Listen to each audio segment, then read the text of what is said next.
وہ مصعب بن عمیر ہیں جو غزوہ احد میں شہید ہوئے. وہ علم بردار تھے غزوہ احد میں، جھنڈا مسلمانوں کا ان کے پاس تھا.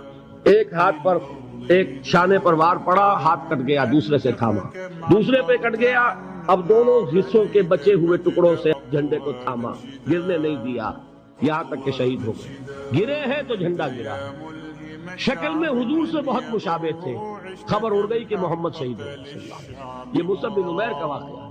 جب ان کو اب دفن کرنے کا وقت آیا، شہید کے لیے کفن جو ہے اس کا وہی لباس ہوتا ہے جو شہادت کے وقت ہو. حضور کے سامنے ایک پرابلم پیش کیا گیا. حضور، مصعب کے جسم پر تو ایک چادر تھی اور وہ چادر بھی اتنی چھوٹی ہے، یعنی 2 گز کی چادر بھی نہیں ہے. اس سے اگر سر ڈھانپتے ہیں مصعب کا تو پیر کھل جاتے ہیں، پیر ڈھانپتے ہیں تو سر کھلتا ہے. کیا کریں؟ حضور نے فرمایا سر ڈھانپ دو چادر سے اور پیروں پر گھاس ڈال دو.